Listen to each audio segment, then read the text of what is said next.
All right, if you're anything like me, you hate running out of food on a trip. It's like a big fear, and so I'm a big fan of snacks during an adventure. And one of my absolute favorite go-to snacks are Wonderful Pistachios. You may be familiar with pistachios and the brand Wonderful Pistachios, but if you're not, they are one of the highest protein nuts out there. 1 ounce serving of Wonderful Pistachios is 6 grams of protein. That's 10% of your daily value. It also includes 9 essential amino acids, and they come with a ton of different flavors, varieties. There's a spicy version, there's lightly salted, there's no salted, there's so many. And every time I go on an adventure, I'm not even lying, I take an entire bag with me. And what's cool too, I love having the Wonderful Pistachio in shell, because then that almost gives me something to do and focus on as I'm paddling or biking through the really monotonous parts of the adventure. Every great adventure is going to have plenty of boring moments, and it's nice to have something to do and also something that is giving you some fuel, like Wonderful Pistachios. So they're one of my favorite adventure snacks, favorite road trip snacks, and definitely leave me feeling better than a lot of other snacks you can turn to. So if you want to learn more about how to fuel your next adventure with Wonderful Pistachios, go to wonderfulpistachios.com to learn more.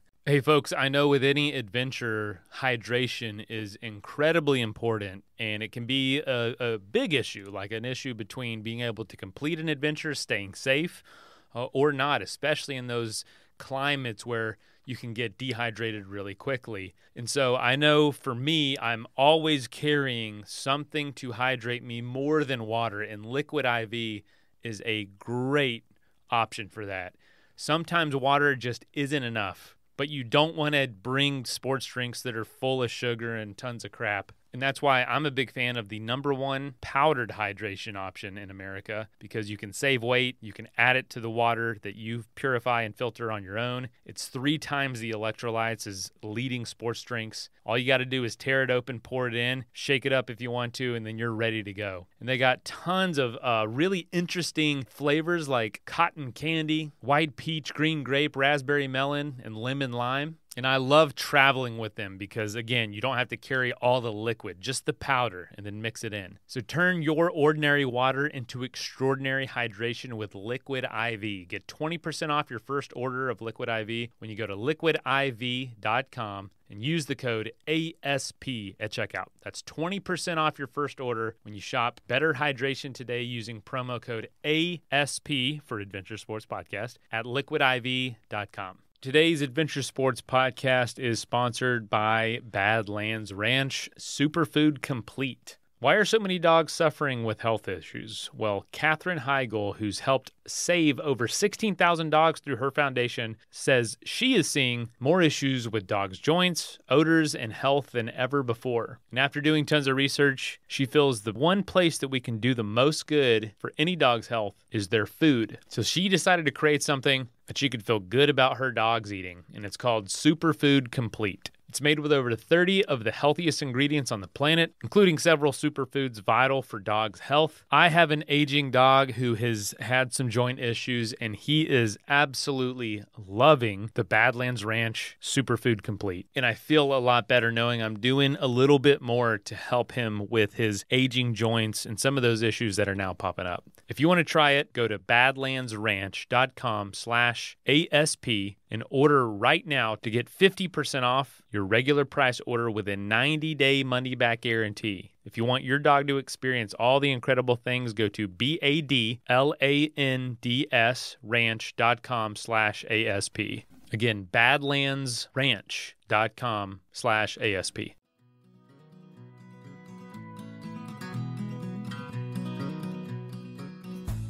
Hey folks, welcome to the Adventure Sports Podcast. I'm your host, Mason. Today's an exciting episode because Spencer McCullough here recently did this trip. We did this interview not long after he'd finished. He finished in late May. We did it in mid-June. And what he did was biked to every national park in the United States outside of Alaska and Hawaii. So take the lower 48 states, all 51 national parks he rode a bicycle to. And you're like, wow, that would take a long time because there's national parks in every corner of the U.S. And you'd be right. It took over 400 days, so over a year, like 13 months. and it was 18,000 miles and over 24 flat tires, which is actually pretty good for that long of a ride. And the reason he wanted to do this, one, outside the obvious, seeing our beautiful country in all the glory of Mother Nature and the beauty and the diversity of what you see out there in the States and all, oh my gosh, I mean, it's just so gorgeous. He also was raising advocacy for hiker, biker campsites in national parks and different areas around the country. So think of campgrounds. There's a lot of big RV campgrounds now, and a lot of times there isn't a spot for a tent or a cyclist. And I ran into this personally because I did a similar trip about 10 years ago, which we talk about in the episode.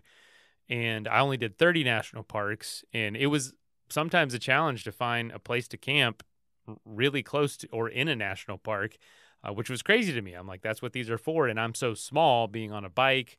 It should be super easy. Why is it easier sometimes for a $500,000 house on wheels to park somewhere than it is for me to camp legally, that is. So Spencer's going to talk about that, his experience. And if you're interested in learning about what he's learned and the map he's putting together of campable areas and hiker-biker camps around the country, go to gobikecamping.com. And also, if you want to learn more about this specific adventure, go to onelongtrip.bike. You can see the map and the list of places he went and some of the dates, as well as his gear list and what he used there. And also go to his social media. His Instagram's linked in the show notes. He posted some amazing stuff on this experience and tons of cool stuff to see what he went through. And also, he has this really cool photo at Tunnel View in Yosemite National Park. Over the next day or two, I'm going to post that photo. I have almost the same exact photo of me on my bike trip 10 years ago, sitting in the same spot with our bikes. And it's just cool to look back on. I lost that photo and hadn't seen it in years and pulled it out for this. So yeah, hope you enjoy. Thanks for checking it out and hope you have an adventurous week and do something like this one day. This is epic.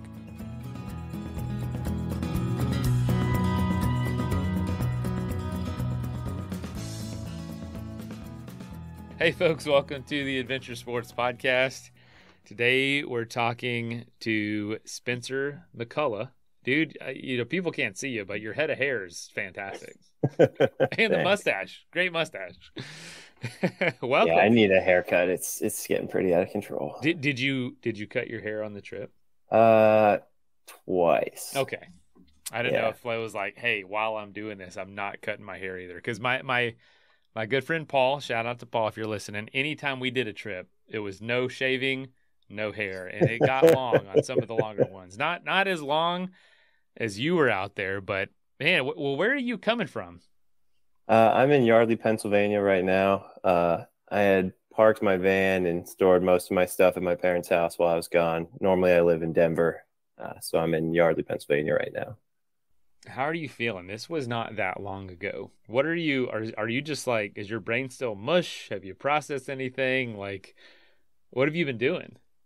Well, right when I finished, it was like hit the ground running. I got done just a couple weeks ago, went straight to the Jersey Shore for Memorial Day weekend with some friends that I hadn't seen in a while. That had to be an experience. And then went straight to the south of France for a wedding.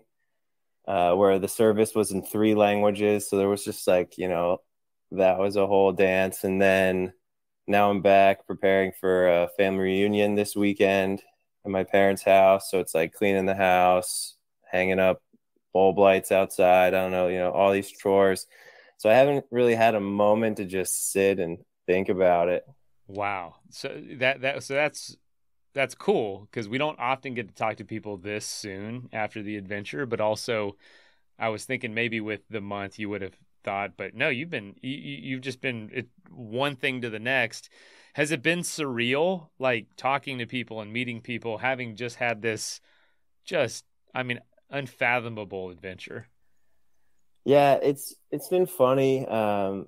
A lot of folks in the neighborhood who are out walking their dogs will be like, oh, you're back. Are you just taking a break or are you done? And, I tell them I'm done. They've got so many questions. So I'm hosting a slideshow night for people in the neighborhood so we can just do all of it at once, So that'll be really fun. Yeah. But no, I haven't had too many like serious conversations about it. Just sort of running through the gauntlet of tasks here. Finished in Acadia National Park on May 21st. But what I want to go all the way back. What led to this idea? I knew you've done some like ultra running, Leadville 100, Run Rabbit Run, and Steamboat. A lot of that, and you've done some mountaineering, some volcano summiting, Aconcagua. That's a huge one. Mhm. What led to this idea? Because as folks probably also heard in the comment or in the intro, I've done a similar trip, probably literally half of what you did. And I always thought, is it possible to go to all the national parks in the lower 48? Why'd you do this? So I got the idea back, I'm gonna say like probably 2021. I'd been reading this New York Times article and they were talking about sort of the challenges that are faced, the superintendents of the parks are facing related to climate change, sort of like philosophical problems. And so specifically in the article, they were talking about at Acadia, the tree population right now is not regenerating at a rate that will sustain it in the long term. As these areas warm, taller plants like trees sort of get beat out by shrubs and smaller plants. And so they were talking about, do we bring a southern tree that will thrive in what this climate is becoming and preserve the aesthetic of the park? Do we do nothing and let it turn into like a shrubland? Just sort of throwing those philosophicals around. They didn't come to any conclusions in the article. They were just sort of highlighting the problems. And so, that on top of the fires we've been having out west, the pine beetle issues, flooding in California, I just sort of started thinking like, some of these places might not look like how I grew up knowing them by the time I get around to going to see them. Like if Yosemite Valley burned really hard, it would look very different than it does right now. Sequoia had that terrible fire that killed a lot of the big trees. And so, if that keeps happening, there might only be a handful of them left by the time I got around to seeing the place. So I just sort of mapped them all to see what a bike ride would look like because I was looking for a tour and I was like, oh, what would this look like? And so I took all the visitor center addresses, plugged it into a software called Route XL, which is like a logistics shipping software. And it gave me the most efficient driving route to go to all of them, which was about 18,000 miles. And I was just like, oh, this country is so much bigger. Because you think like biking across the country is like, what, 2,700 miles or something. So I was like, oh, like how long can this trip be? And all the zigging and zagging you do, I was like, oh, this is huge. And I made that map. I looked it up on July 8th, 2021, when I was up in Leadville training for the Leadville 100. So I was just like, oh, that's neat. And then I closed the Google map, didn't look at it again for like a year when I was sort of like, oh, I do want to take a long trip now. Let's revisit this.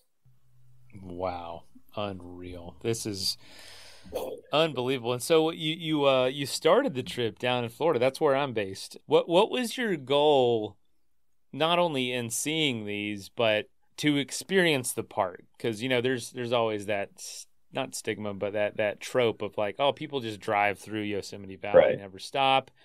You're biking through, but you're at least out there in it. But what was maybe your goal with each park? So the bare minimum was go to the visitor center, buy some postcards, watch the park film if they had it. That was like the bare minimum. The Oh park film was a man. great break from being outside. And I could sit in there and charge my phone, and the videos were like 10 to 30 minutes long. Some parks don't have them anymore. They just have them online, and they're reusing that like audiovisual space for other things.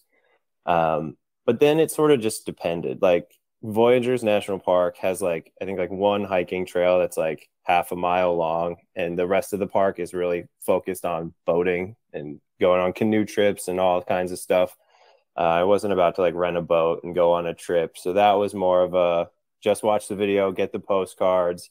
But it brought me all the way up to the Canadian border there, which was a pretty special bike ride. I think something that people get focused on a lot is like the parks, but not the space in between. So some of the parks like Voyageurs, I don't do much, but it dragged me so far up to a place that I wouldn't have chosen to go on vacation. And I saw all these other cool towns like Ely. And so that was very special. So some parks, stuff inside, some parks, it's just about going through that general region that they inhabit. Like Yellowstone or Yosemite, I was there for 4 days, just hanging out in Camp 4, meeting people. I'd gone and done a lot of the hikes and stuff that I wanted to do when I was there. So that was more of a rest, ride your bike, and just take in the beauty of the valley kind of thing. Oh man, that is so wild. How long did this take to prepare for? I know you were in really good shape and this was really just making sure you had the time and the money. What did preparation for something that was over 400 days take? So going back about 3 years, I bought my van, moved into that full time, and kept working. I wasn't sure yet that I was going to be going on this trip, but I knew I was going to take a chunk of time off. And so I was saving money and getting my life in a position where I would have the opportunity to do that. And then as the date got closer, and I settled on this trip, I probably committed to it about 6 months before I left. And so that was a lot of like, what gear do I have? What gear do I need? How much do I want to spend to make my kit a little bit lighter? I started from a delusional place of reading like Tour Divide bike pack racing setup blogs where, these bikes weigh like 40 pounds and people are like sleeping in a plastic bag. And I'm like, wow, this would be great. This bike weighs nothing. And I'm like, okay, well, these people are out for 2 weeks. I'm going to need something more sustainable. So I'm going to pack the 2-person tent. I'm going to get a big comfy pillow, and my bike ended up weighing a little over 100 pounds when it was all packed. That's wild. No, when I did my big tour of 30 national parks, mostly all of them west of the Mississippi River, part of my route was the Tour Divide itself. And I incorporated that into the trip. So yeah, I had that super lightweight. We were sleeping. It was my friend and I did. He wanted to do that part together, and yeah, we had like a space blanket / bivy and no tent, no anything, no change of clothes. It was absolute bare minimum, and we ran out of stuff, and it was tough. And then I had my dad ship me like my touring equipment to Vegas, and so I just picked it all up there, and yeah, got the two-person tent, which I still have, and all the gear and the panniers, all that. So. Totally feel ya. So yeah, take it from me. You made the right decision to go better, especially for a twice as long of a trip. That is incredible. So once you typed, the route, the most efficient route, that's so funny you use that. But yeah, that's the best way to do it. Yeah, you're right. There are some crazy outliers of where you got to go. And honestly, my home state, Florida, being maybe one of the most out there destinations you had to get to. So you started there. Tell us about getting started. What did it feel like to actually leave for this? So to back up a little bit, when I was in PA, ready to go, I actually wanted to start in Acadia.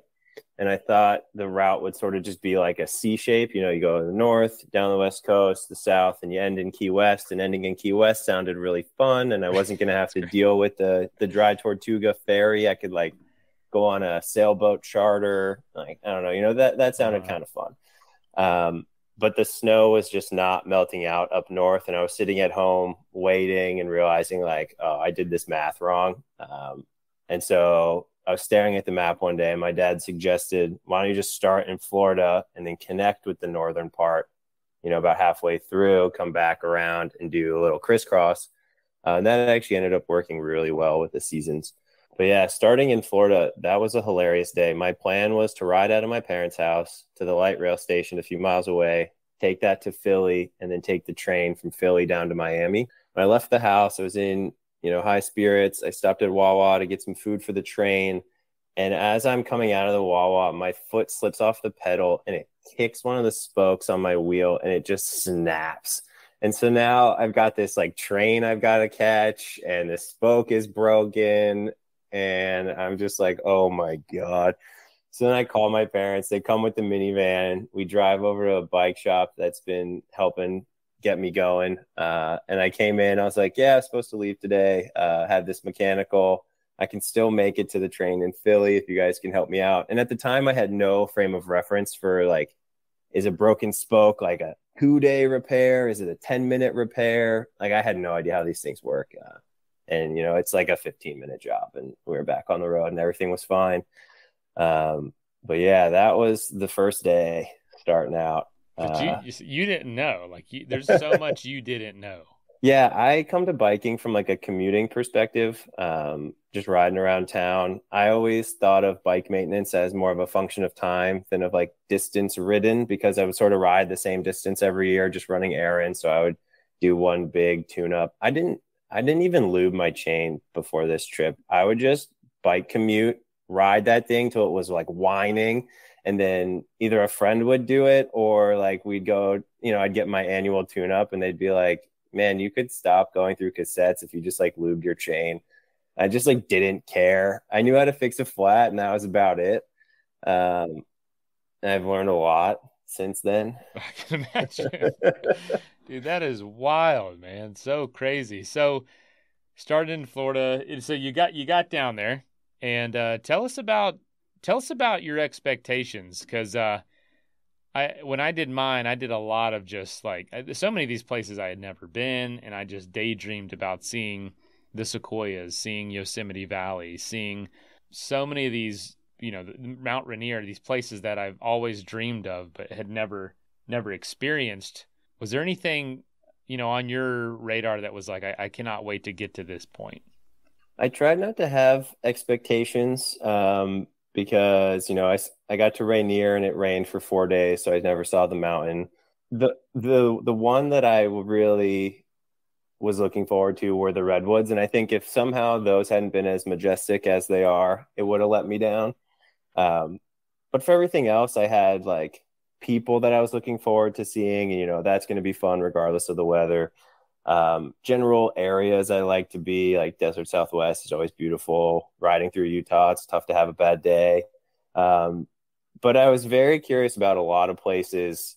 Like this ride filled in a lot of blank spots on the map for me. There was just a lot of places where I couldn't even have expectations about, because I was just like, I don't even know what this is, like what's here. Like I ended up falling in love with Tennessee. That was an incredibly special place. I really loved riding through there and met some fantastic people. Greenville, South Carolina was an awesome town. I didn't know anything about South Carolina. Brevard, North Carolina. That's where my family's from. Dude, Brevard was awesome. Stayed with a fantastic Warm Showers family there.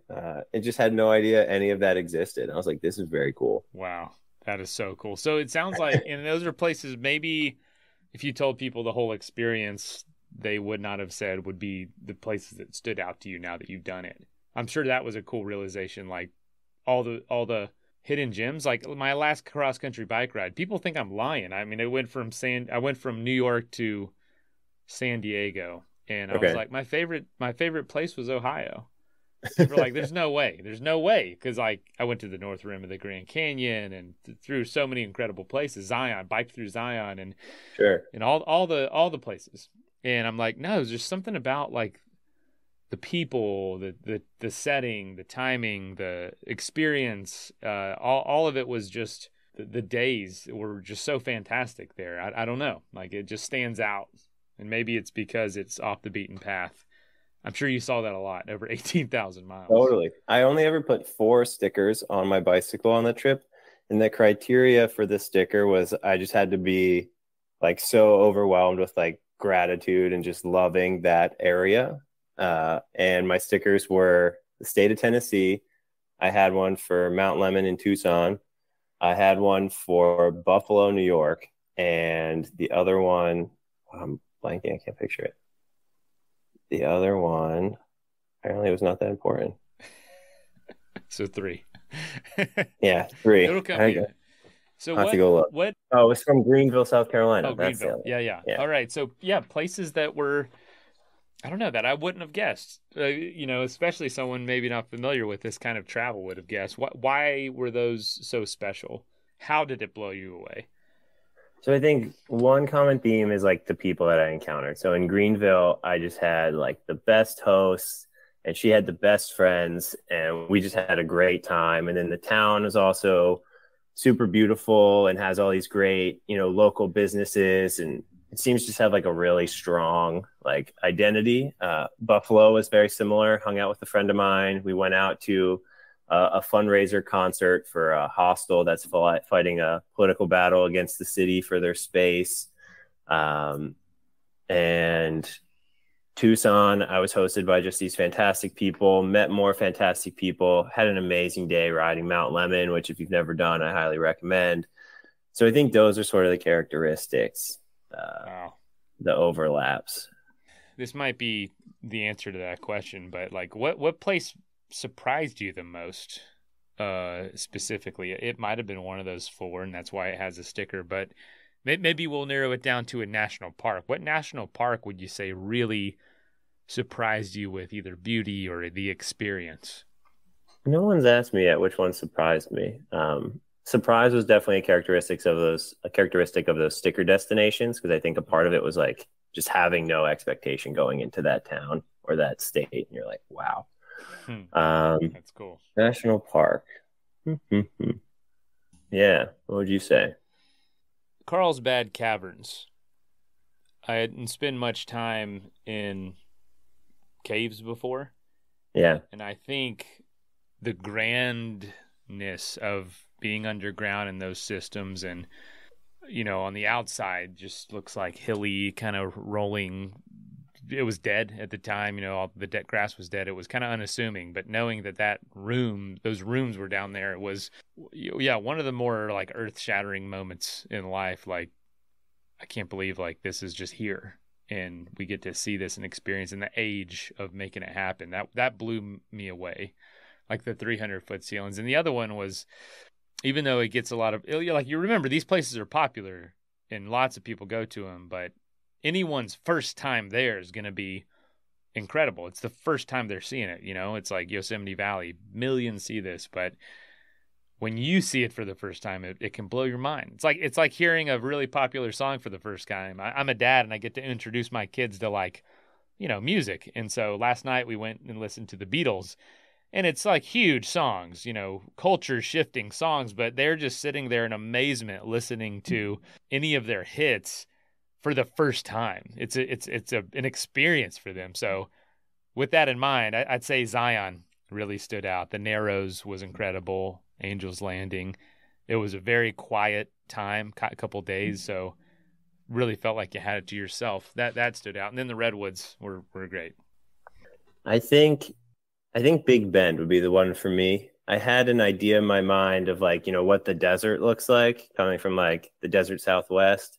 But there's something about Big Bend. It's so much more like intense and jagged and like angry, and I don't know. It's just so different than what you're going to see in Arizona and Utah. And I was sort of like, oh, it's going to be sagebrush. It's going to be the desert.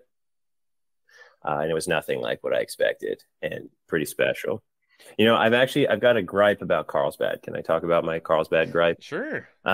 So a big part of this trip for me as well was transportation advocacy. I have a background in that in Denver, and specifically how little the National Park Service really does to support people who are cycle touring. And I don't know if you ever ran into that, but especially now with the permit systems, Carlsbad, you have to tell them the hour you're going to go into the cave, like days to weeks in advance, which is like, knowing from cycle touring, it's like nearly impossible. You're lucky if you can nail the day that far out.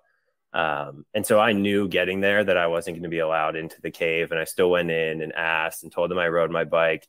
And it felt like I was the first person who'd ever asked them that question, and like the first person who'd been there on their bicycle, which like I obviously know is not true.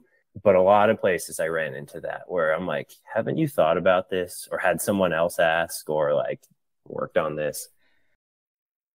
Let's take a quick message break and hear from the folks that help make this show possible.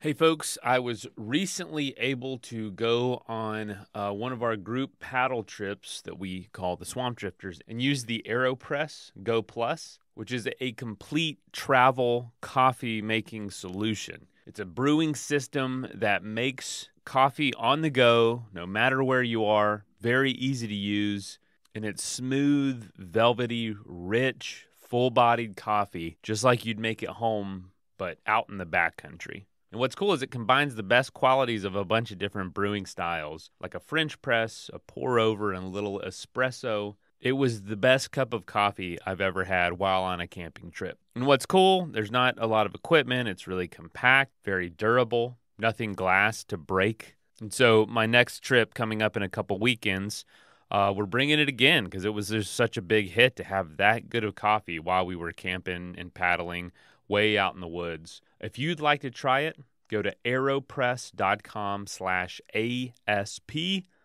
That's aeropress.com/ASP and use the promo code ASP to save 20% off your order.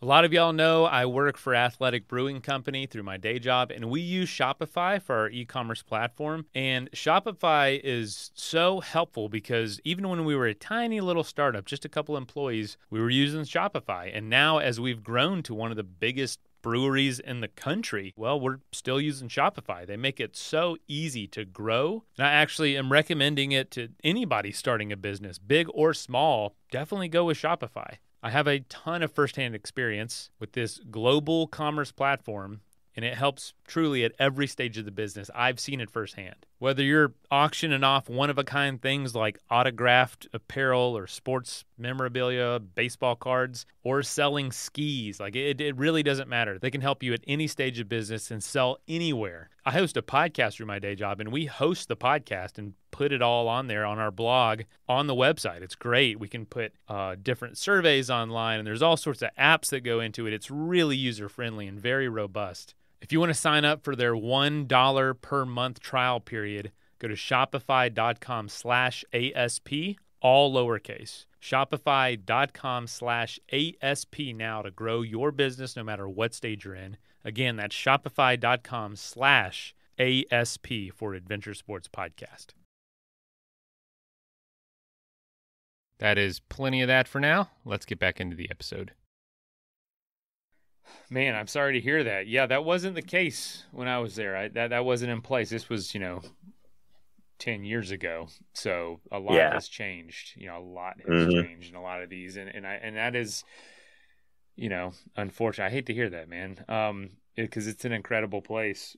What did you learn? What would you say was a misconception you held about the National Park Service or these places? And I will load this question with saying I always felt really exposed on the bike, obviously, but outside of national parks, I felt like, all right, get to the next park. And once I saw that familiar brown, Arrowhead logo and the sign and crossed that threshold, I always felt this peace wash over me. Like I'm here, I'm safe. I don't know. I don't know if I thought that in the moment. I think that looking back, that's this feeling that filled me every time I entered, whether it was true or not, but I just felt like, okay, I can relax almost now. I don't know. Do you sense anything like that going between parks? That is so interesting that you say that, because I think my experience was almost nearly the opposite.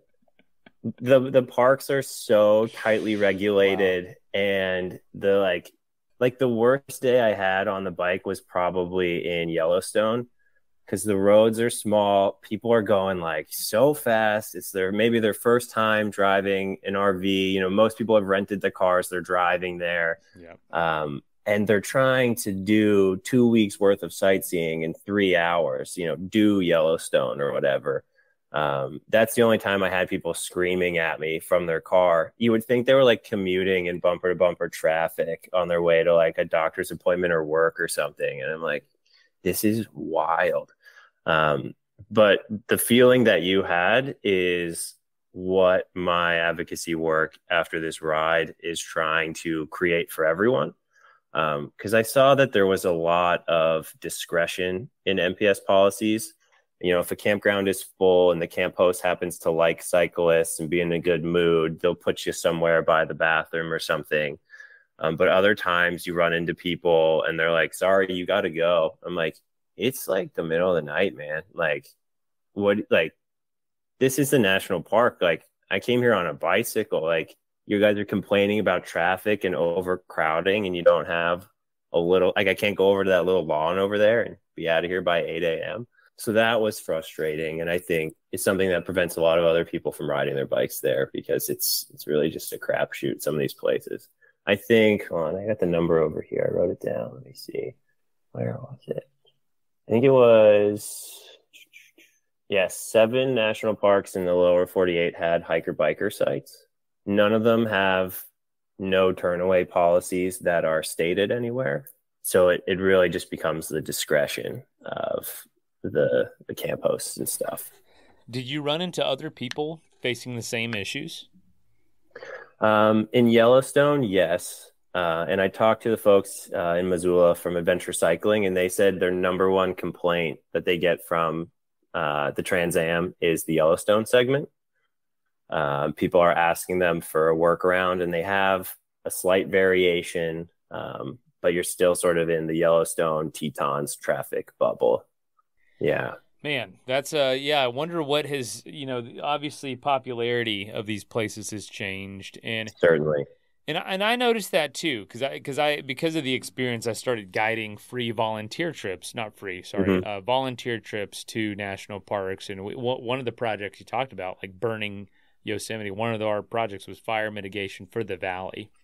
They cut basically a fire line of these non-native trees right at the mouth of the valley to prevent it from ever, charring to bits. And Sure. Anyway, that I could tell through those trips, which were years, recently, much more recently than that long bike trip, that just the park staff was becoming less and less hospitable and friendly, and more overworked, stressed, just hurting people like cattle. And not to like fault of any individual, but it just seemed like the vibe was getting, tension was constantly being turned up, and didn't seem, because these aren't places that can scale and grow, they're the mountains are the mountains, pile more people up, and these places aren't incentivized financially to make these solutions happen. It seems like a really difficult place to be in and try to manage and try to work. And I'm sure you saw that firsthand everywhere you went. Yeah, I think the post-COVID parks energy is definitely different. I've noticed that from when I first started going to these places years ago, that there's definitely more of a like, these are the rules. You made a choice to ride your bike here. You got to get yourself out of this mess. And I'm like, well, 98% of this park caters to like RV traffic. Like, can I have a little sliver of something somewhere? And that was tough. Man. Because you want to think it's this like idyllic, great idea. And like, when it gets down to it, sometimes it really just depends on the person you ran into. The most shocking conversation I had was in Shenandoah when I asked a ranger, I was like, hey, do you have any hiker biker spots here? And they were like, what? And I thought they didn't hear me. So I repeated myself. And they're like, no, what is a hiker biker spot? And I was like, you work at a campground run by the National Park Service. Like, you're in the whole uniform and you've never come across this idea before. Like, that was crazy to me. Wow. Not only do we not have the space, like the idea doesn't seem to exist in some places. It seems like there's a lot of work to be done with what you're doing. Where's a place that it worked really well, or a place that was a really positive experience, maybe set an example or could be a template for others? Glacier. They do a great job. They've got the shuttle running through the park. They've got several hiker biker spots along the Going to the Sun Road. So you can decide, do you want to have a long day? Do I want to split this into 2 days? Do I want to make it 3 shorter days? Do I want to ride across the park and take the shuttle back? They give you a lot of options. And those choices, I think, are made partially because Going to the Sun Road is an incredibly popular bike ride. And so they know that. And so they try to cater to that. And then also traffic, like a lot of other places, as a reason for the shuttle. Places that are trending in the right direction, Zion, they've got the shuttle. The e-bike businesses are booming there. You can't drive your car into the canyon during the summer. But I talked to someone from there, and they're planning to build a bike path from St. George up to the park, so you don't have to battle with traffic, which would be sick. But it's a 45-mile ride one way. And I was like, oh, so they're doing a big redesign of the entrance right now. And I was like, are you going to have a hiker biker spot here? And they're like, we never thought about that. And I was like, who's going to ride 45 miles to like sleep in a hotel or something? Like maybe a few people were, but you're not going to get nearly the activation that you want on that path if there's not also a place for people to then stay when they get there. So there's like, some disjointed bits there. How much were you relying on stealth camping? Let's see. I've got the camping numbers here. So for the entire trip, I stayed with Warm Showers host 20% of the time. I camped 47% of the time. Maybe a third of that, maybe half was stealth camping. Okay. I stayed with friends 27%, random people who found me at the grocery and hotels 2%. 27%. That's a lot of friends, man. 27%. Friends of family, some sort of connection that you have like that. So I use that word loosely. But like I would go through like my friend's hometown and they're like, you have to stay with my parents. And then their parents would be like, oh, my brother lives in this town over here. I'm going to send you to their house. That's wild. And you'd go. Like that's yeah. Well, what was one of the most unusual experiences out there? Maybe it was running into a person in between, an animal, like anything that really is unforgettable. Yeah, there's a couple. One moment that was funny was up in Glacier. Some folks I went to high school with happened to be on their own vacation. And the day before, they were like, we're going to be in Glacier as well. And they'd seen on my Instagram. But there's like no service in that area. So, we couldn't coordinate anything. And they happened to drive right by me while they were headed over to Many Glacier. So we pulled over and got to hang out for a minute, which was funny. My buddy's sister drove by in Jackson, and she doesn't live anywhere near there. While I was sitting on the bench outside of a bathroom, and, I'd stopped and said hi. It's like so many funny things have to line up for that to happen. I had some good wildlife encounters. There was one in Theodore Roosevelt National Park where I was sitting at the picnic table at our campsite in the morning, and there's like a buffalo sort of walking up this dry riverbed, and it's coming closer and closer. And I'm thinking like, surely it's not going to walk straight at me in this like whole campsite. But I do see a little game trail, and I'm like, oh, maybe this is his general walking path here. And so he's probably 30 yards away, still coming right at the table. So I'm like, all right, I'm going to get up. I'm going to get out of here. A guy I had just met cycling was asleep in a tent next to the table. And I didn't know if he was like going to get up and be able to move, or he was going to be like, oh, what's going on? So I was like, I'm just going to leave him. Hopefully he doesn't wake up in the next like 2 minutes. And the buffalo starts walking through the campsite, and my bicycle's right in the way. And I was like, this bicycle means nothing to this buffalo. It could just fold it in half if it wanted to. So I started taking a video because I was like, I think he's just going to stomp on it, bend the steel frame right in half, and then continue on. But he sidesteps the bike, sidesteps the tent, and then continues walking. So that was like a long couple minutes. Yeah, no kidding. That's wild. So crazy, man. I bet there's millions of those stories just from 18,000 A lot of moose. miles. A lot of moose. A lot of moose. Those are everyone's worried about the bears. I'm worried about the moose. Those are always the ones that want to fight and give you a hard time. Mm-hmm. And they're big, and they're fast, and they're persistent and dumb. So there's a lot going against a moose encounter.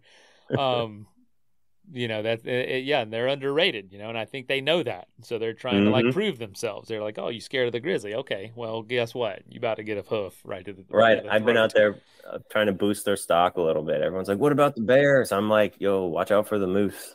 Moose on the loose, baby. Don't be messing with it.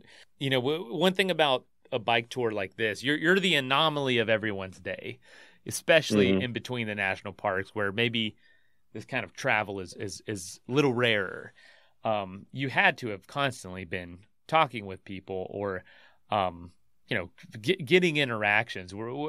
How often were you having to stop every time you stop, answer questions, and just interact with locals? How did you handle that part of it? That's pretty constant, especially in the more rural areas. Once you get to bigger cities and you're sitting outside the grocery store on the curb, no one really cares.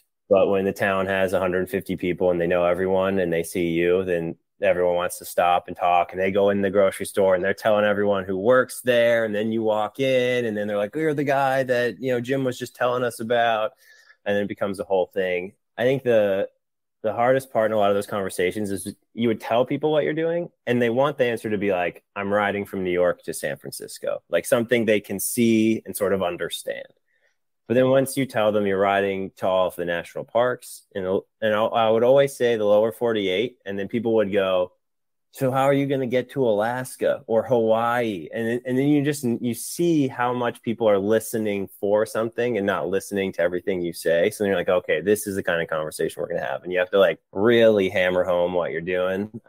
And sometimes when I was really tired, especially as you get close to the end of something, like you enter Washington and you just be like, oh, I'm riding cross country. And then people be like, you're almost done. And, you know, I'm like 6,000 miles into an 18,000 mile trip. And I'd be like, yep, see you later. Like, they understand. They have no follow-up questions. We don't need to do this right now. You knew who it meant something to, or who really processed it versus those that were like, oh, that's crazy. Wow. All right. See ya. Yeah, exactly. There's so much of that.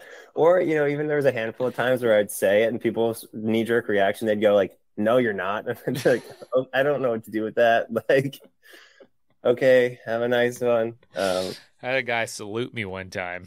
He was like, oh, wow. He's like, wow, what a trip. And he was in the military. And I said, I'm not a veteran. Like, I don't know what to tell you.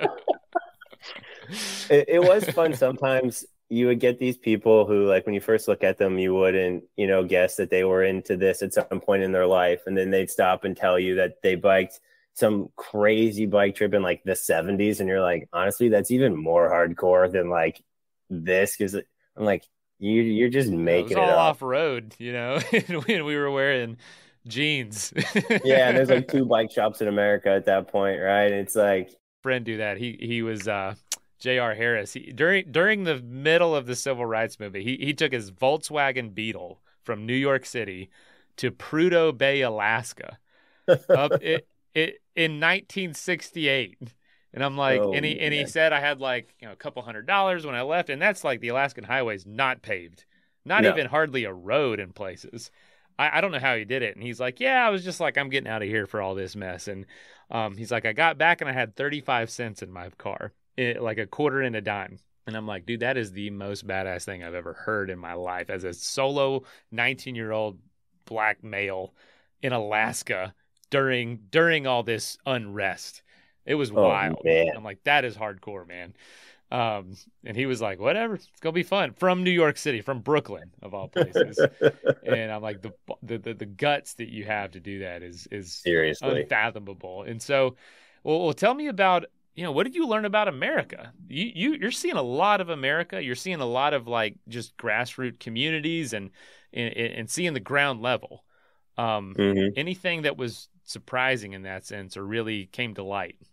Not necessarily anything surprising, but, you know, the old cliche holds true that like we're more similar than we are different, and meeting people along the way in different parts of the country, everyone's trying to help me out. Everyone, you know, wants to show off their town and is proud of where they're from. People want to tell you about their kids and their families and their hopes for the future. Like, I only had good interactions. Like, you know, a couple of times people try to roll coal on me. It was like pretty standard.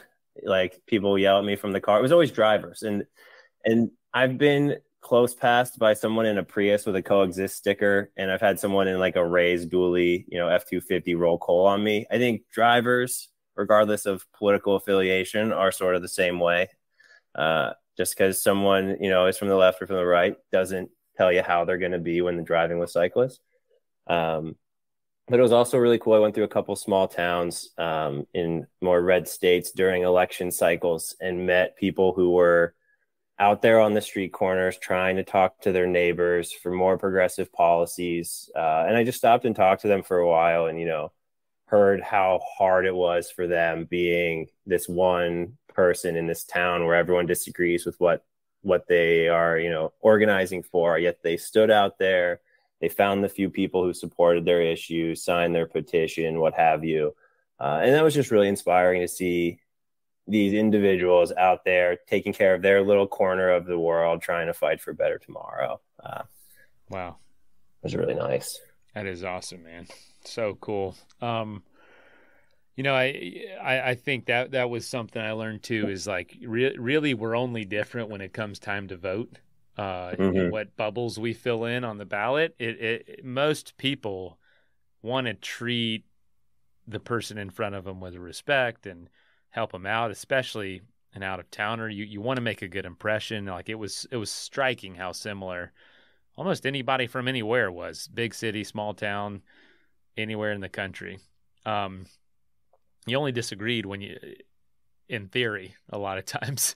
It was wild. So you crossed through Kentucky 4 times. I'm looking at, or twice. You went back through. So that map's slightly different. That was my Oh, intentional map, okay. or like my map when I set out. I crossed twice in Knoxville, Tennessee. Which is probably why Knoxville stands out so much. Hmm. Okay, that makes sense. That's where the worlds collide. What was a place? Did you have any times, this being over a year, that it just you felt like it didn't make sense to keep going, or it was the hardest to keep going in?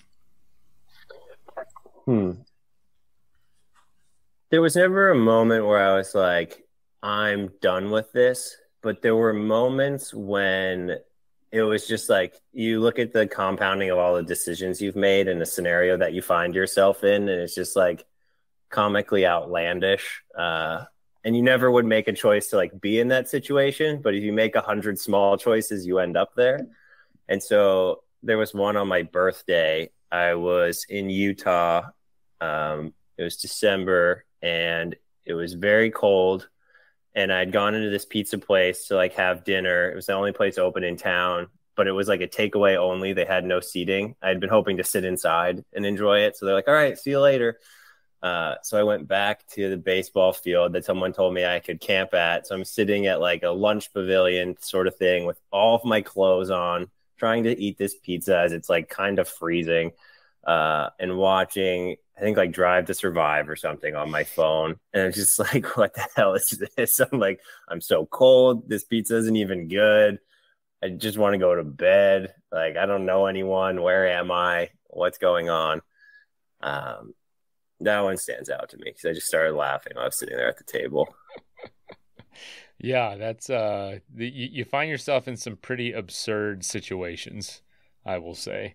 Tell me about a little bit about a lot of national parks are surrounded by these like sentinel lands, or these lands that are also protected but on a different level of federal protection or state protection, if it's a state park or a state forest, sometimes county stuff, so there's a lot of nature that is just outside of national parks that maybe doesn't get the attention.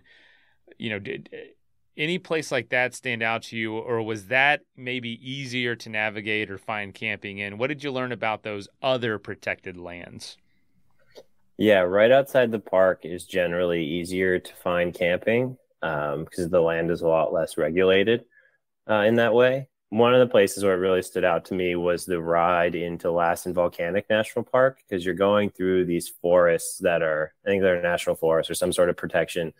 And so you're also like in the silence and the beauty of nature, but you still have like a day and a half of riding before you actually get to the arrowhead, the sign that tells you you're in the park. Yeah, and that's another thing. People will be like, "Oh, you only stayed in Yellowstone for 2 nights or something." It's like, well, I had to ride through this ecosystem. Like, it doesn't just start and stop at the park boundaries the way like Disneyland does. Like, for days, you're riding into these areas, and they're usually less developed. And so you're seeing the wildlife, you're seeing the big trees, you're seeing the wide open spaces, and camping in peace and having a great time. So I always thought that was kind of interesting, and sort of reflected the way people who drove there saw the place. They're like, "You only did 2 days here?" I'm like, "I've been riding through this general area for like a week and a half." So like, and if I stay here for a week, like, that's a substantial amount of time that I have to make up getting to somewhere else. Like, I'm sort of, especially in those areas, like when I was heading west, I was racing the winter. And so I was like, if I take the weekend off every time over like a year-long trip, that's going to add months to the trip. Any any place that wasn't a national park or a town that you'll always look back fondly on? I know we obviously might have talked about that with the 4 locations we were talking about before, but man, I'm looking back through your pictures and it's just like iconic place after iconic place, and I know the pace that life comes at you on the bike. It's compressed. It's every week feels like a month. Every month feels like 6 months, and so on. So this year you just experience is probably the experience of 15 years in one for most people. It's probably hard to recall everything. Some that stand out, Chiricahua National Monument down in Arizona. I'd seen that in a couple places on the internet before, and it's a national monument that the state of Arizona is trying to turn into a national park. It was exceptionally beautiful. It's very small. It doesn't really have the infrastructure to host the amount of people that will descend on it when it makes the checklist, if that ever happens. But that was incredibly beautiful. Very pleasant dirt road riding, mostly by myself. Palm Springs was actually really nice, riding into Palm Springs and seeing San Jacinto Mountain standing out there, like one of the most prominent mountains in the country. I had no idea that was there. And I'm just like, what the hell is this massive mountain that I've never heard of in this like pretty populated area? Yeah, it was a really fun surprise. I really enjoyed it down there. And that's not a national park. What other places? Well, let me ask this: anywhere give you the most culture shock? That's an interesting question.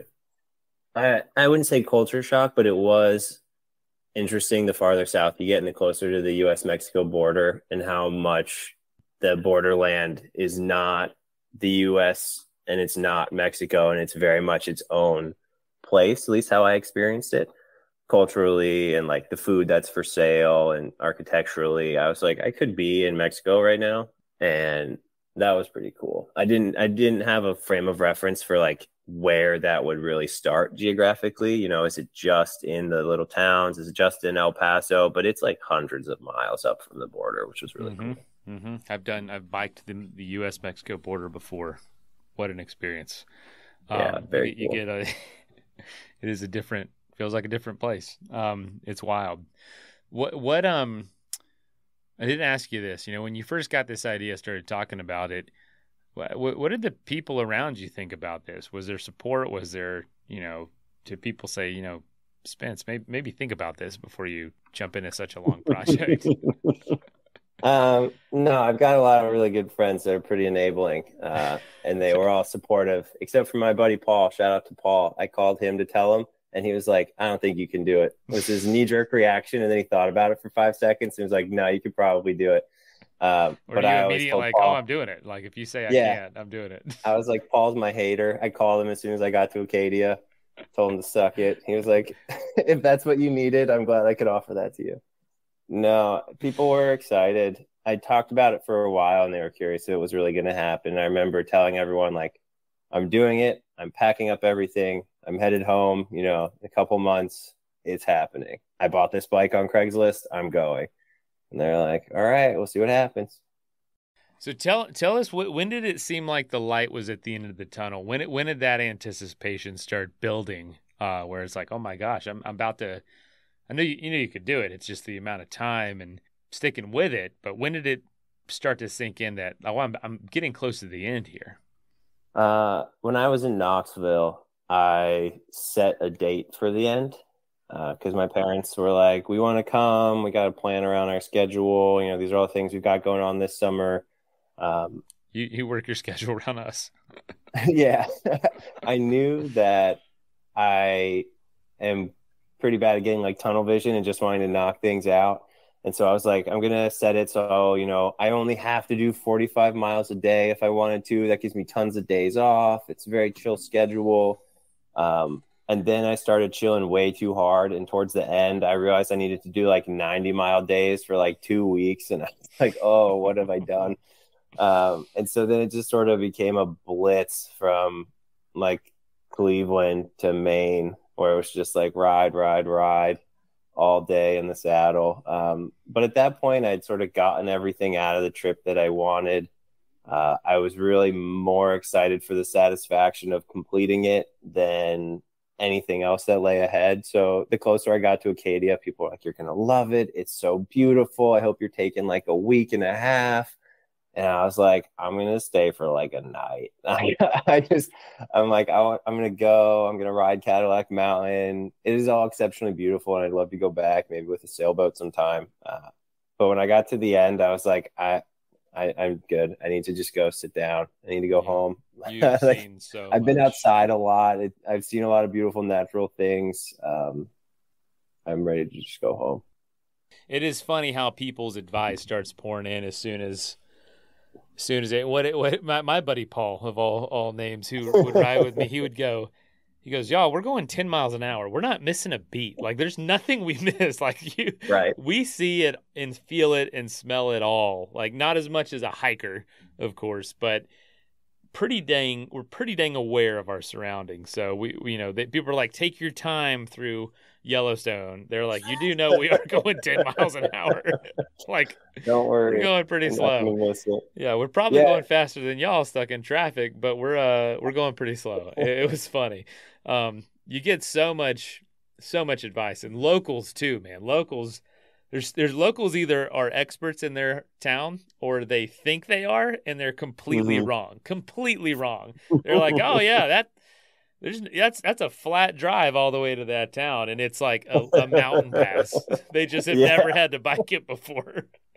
The, So the they don't best is when know. you have two friends and they're trying to give you advice and they're both disagreeing on like how far away this lake they're telling you is. And you're just like, oh, buddy, I don't know what's out there now. You know, one guy tells you it's paved, one guy tells you it's high clearance 4x4, one tells you Yeah. it's 60 miles, the other one's like, it's 20. They're like, no, you don't remember, you know. You're like, You're oh, like, God. I'm Googling it, y'all. You don't have to worry about Yeah, giving me exactly. step-by-step I think I just directions. look. It's super funny, man. That's so cool that you had this experience. And to be the first one to do it too is no small feat. And whether or not there's more national parks in the future, maybe doing this again, someone else to do this might be really hard to do. What do you think changed the most about you through this trip? What do you think maybe changed the most about you and will stay different about you? I don't know yet. I really fell in love with the lifestyle though of you wake up, all you got to do is ride. There's not really any decisions you have to make other than like how far are you trying to go, what do you want to eat? Like the decisions are very like matter of fact right in front of you. It's not like, oh, let's book this hotel for 6 weeks from now. We need to get 8 other people coordinated. There was a lot of simplicity to that. I want to get back to the bike so bad. I miss it a lot. I think that's one of my big priorities for the next several years is whatever I do for work, setting up to make sure I have time to take off for 1 to 2 month long tours. I'd love to do the Alaska to Patagonia ride one day in the future, which is actually the same mileage as this ride, which is comical. Like this country is huge, like on a level that I didn't really understand. Like 18,000 miles, and the only place I went to twice was Knoxville.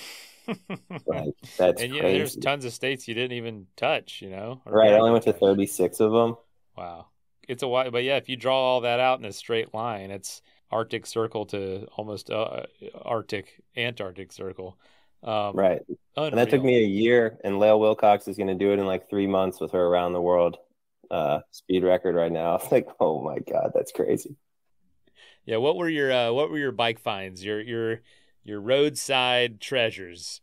Uh, I'm up $353 on this Jeez. trip. Yeah, That's a lot of money. that's almost as much as I spent on campgrounds and stuff. So sort Whoa. of zeros What out. what what mostly did that you find that in? Um, I wrote it all down. It was like 20s, 20s, a couple singles, $220 in one shot. It was actually Dang. going to the Sun Road. I'm like head down, doing like 4 miles an hour, just sort of looking around, and I see a 20, but I'm in like a blind turn on this mountain road. So I was like, all right, I'm gonna go up to the scenic overlook, park the bike, and walk back down here before I get hit picking up money. For And then I $20. found this 20, and then I found a 50, and I was like, surely people who travel with 50s maybe travel with hundreds. I found a couple fives and ones, and then I found the 100, and I'm just following this trail down the road.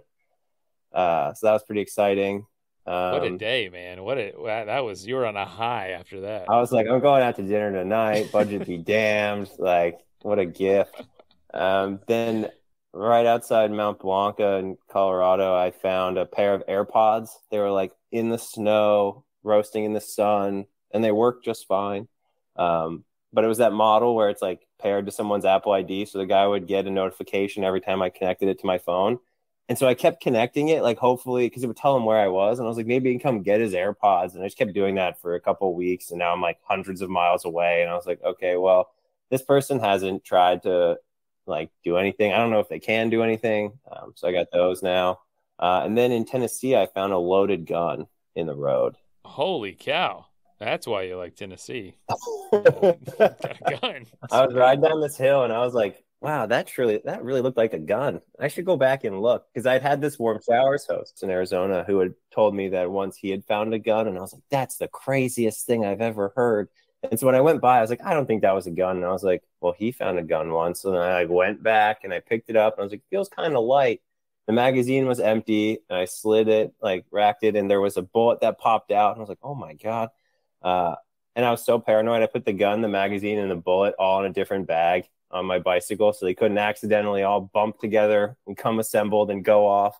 And I rode to the police station and gave it to them. And the cops looked so unenthused, like this wasn't a crazy event for them. And I was like, oh, wow, that's nuts. No, they seem that is not the wildest thing that happened that day. I promise you. I was like, you find guns on the road often? I was like, wow. But I always wish like a British person or somebody who comes from a country where that culture doesn't exist. So I could be like, this is just every day in America. They're all over the road. You know what I found a ton of is cell phones, tons of cell phones. And I would just have them on and listen for people calling. And I probably returned 10 cell phones over my bike tours because I'd like answer. And people would be like, where you at? I'm like, I'm biking down the road. Here, come get me. And, you know, obviously they're 20 minutes away, an hour away maybe, but it's way easier for them. And they just look for the guy on the side of the road and pull over and I'd give it to them. And most of the time they were like, thanks. Sometimes they'd give you, you know, a little tip, but that happened a lot to me. Did you have any phones? I found a ton of phone cases. And once I found like a very early generation iPod Touch that had one of those like the 30 pin, you know, the really big connectors from the old iPod. Oh yeah. And so I took it to the cell phone, like the little machine in Walmart where you can like recycle your phones. Because I was like, oh, there's like materials in here. Someone could recycle this device, and the little kiosk gave me $1 for it. It was really nice of them. I was shocked. I thought it was just gonna be like, you can leave it with us, but you don't get anything. I was like, oh, $1. Nice. No phones. Wow, I was looking. Phone cases. I would flip them over and it's like, nope, no phone in here, just the case. And iPad cases. I was like, what's going on out here? What? Yeah, how does that stuff end up people on the throwing the cases out the window after they steal a phone or what? I don't know. Maybe. That might be it. Less identifiable maybe if it's not in a case. But dude, that is wild. Any other weird circumstance, situation, people coming up to you in the woods, anything like that? I mean, if I'd rack my brain, all kinds of stuff starts to come up. Definitely a lot of roadside finds, but weird encounters, you know, more funny versus like terrifying. Yeah, I never had any terrifying encounters. I never had anyone bother me when I was sleeping, which was crazy to me. The one time, so when I went to visit Hot Springs in Arkansas, this was like during the eclipse, and Hot Springs was in the totality, so it was just like a mess over there. You couldn't find anywhere to stay. And so I talked to a couple people in town and they were like, oh, there's like some woods on the edge of town. You could probably stealth camp in there. It would be fine. So I go in there. I find what I think is a good spot. What I later learned was like a lot of other people thought that was a pretty good spot. And there were definitely some like more permanent residents and they were all super nice, but they were coming through at like the most random times of night. And I would always think it was like a cop or somebody who found me and I'd like startle awake. But I had one guy I think about sometimes where he's walking by with a big like cardboard box and he was like, hey man, it's like 3 a.m. I'm laying on the ground. I'm like, what's going on? Like, hey, how are you? He's like, hey, do you need anything? Like, I'm about to make some dinner. Do you need any food? And I was like, no, I'm good. Thank you. And he was like, I've got this box of chicken. You sure you don't want anything? And it's like a big box, like, you know, 2 pillows stacked on top of each other. And I was like, no, I'm good. And then he leaves. And I'm thinking, like, what was in that box? Was it like a ton of chicken fingers? Was it Like like live rotisserie chickens. chickens, live chickens, raw chicken? Like, did he get it from his job that was throwing out food? I was like, wow, I really wish I had looked because, like, I didn't realize how broad chicken could actually be until I laid there and thought about it. And I was like, he either had a ton of chicken fingers or just like two live chickens. Like, That were either just way, it's like a quiet. very different dinner. Like, is he processing these chickens right now? Is he Right. just heating up some stuff? Oh, the mystery. I know. It's That's one of my big unsolved mysteries how from the you could trip. have gone back to sleep after that, just trying to figure that one out. No, that was the third person to wake me up at about 4. I called it and I went over to. I wanted to get in line early for the bathhouse at Hot Springs. I wanted to see it, and they were saying you should line up around 7:30 in the morning. And at 4, I was like, I'm going over there now. So it was like 4:30 when I got there, and I just sat on the curb until the line started to form. Oh my gosh, man. Wow. That is unbelievable. Gosh, the beauty of this country is unmatched. It's so, I'll let you go. I know we got to get going, but the crazy thing, especially out west, is how close it all is, how vast, how close, and how quickly it changes. I remember Hmm. being just shocked by going from the Rockies to the southwest Utah to the deserts of California to the Sierra to the Pacific Northwest, and it just all was shifting so quickly within days, within weeks, especially, and that vastness was amazing, just amazing to Yeah, experience. yeah, it was pretty special. Wow. Um, I've got two more stories you might want Sure, if you yeah. got Then we'll wrap up. I'll So check my people phone for often work. ask me when I tell them that, like, I went to Colorado and everything. They're like, "Oh, so you were in the Rockies like when it was nice?" And I was like, "Well, that was my intention." But I rode through Colorado in January, and that came with its own set of challenges. You have very little daylight, the road's frozen solid. The funniest part was using the Warm Showers platform. So people who aren't familiar with that, that's a website where people who are cycle touring can find other people that will host them who are also into cycle touring. And when you're riding through an area, during a cycling season, people are sort of expecting messages on that platform.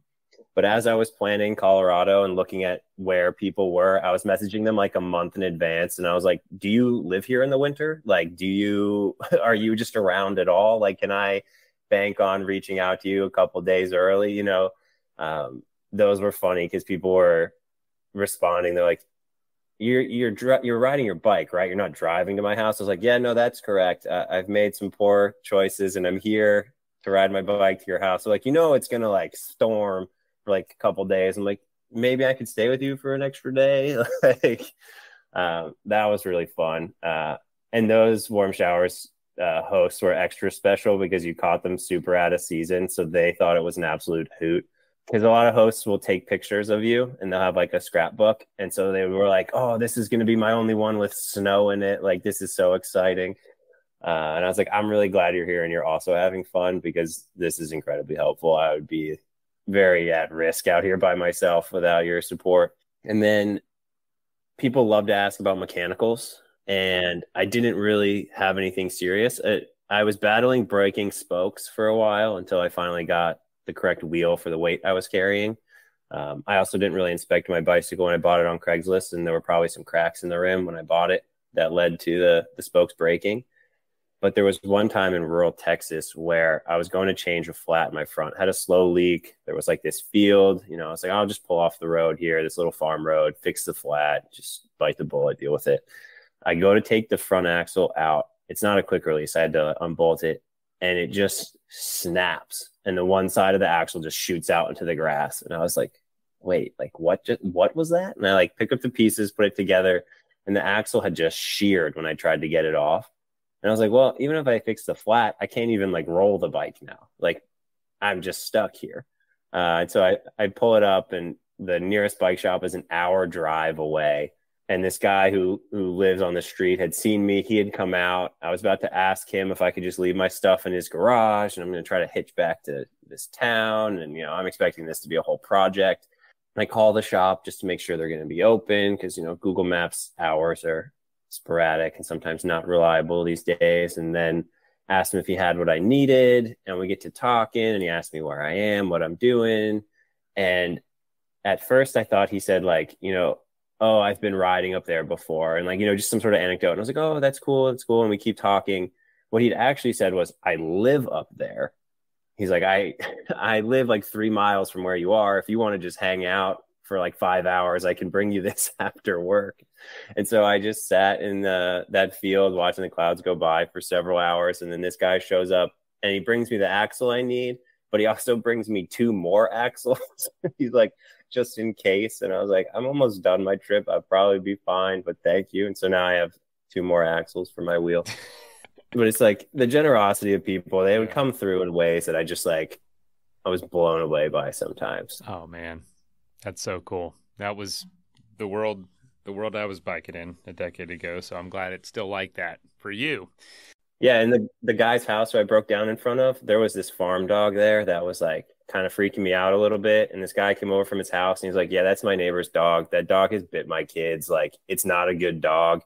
Like, I'm going to hang out here with you for a while, like while you're changing your flat and stuff when your head's like down. Cause he's like, I think this dog's going to make a move at you. And I was like, wow, I appreciate it, man. And like, thanks. And so he just sat there for a few hours yelling at the dog, hanging out with me. And then he's like, let's just like relocate and help me carry all my stuff up the hill to his house. I'm like, you have stuff to do and you're here with me. Like, wow. That's awesome. People are one day, I always felt like, how am I going to repay people? And right. Life just moves in a way for a lot of us where you were eventually in that position to help. And now I'd say that's where I am. Like, so I'm a Warm Showers host and get to kind of be on that side of the trips, which is a lot of fun. It's a lot of fun to like, cause you know what is special to a cyclist and to a traveler, so you get to from experience. So it's I can't wait to be a Warm Showers host. I'm gonna have it dialed. It's gonna be like such a streamlined experience. That is so cool. Yeah, I felt like a professional house guest by the end. I was like, knew exactly how to be a good guest. Yeah, I'd seen how everyone's shower worked at that point. There's like 100 different ways to turn on a shower, and people would be like, "Oh, it's kind of weird. Let me show you." And I'm like, "The lights are off," and you're like, "I got it. I don't even need to turn the lights on." This is exactly boom. See, in every shower known to man, buckets all the way down to buckets. Right, exactly. To a hose out back. You're like, "I got it." Well, dude, this is awesome. Fortunately, I need to run, but I hope you take some time to process this soon, and just reflect how it's changed you. And I'm going to point people to your website, onelongtrip.bike, also your Instagram. Anywhere else you want folks to go? If you go to the subdomain, map.onelongtrip.bike, I'm putting together a collection of all the hiker biker campsites in America right now. So people from Reddit are sending me stuff. I'm going through states and their websites and all that information, because it's kind of tough to find, especially when you're on the road. You just need that information quickly. And then there's going to be a whole advocacy campaign working with groups to fill in blank spots on that map, so we have more resources for people as they're trying to bike around this country.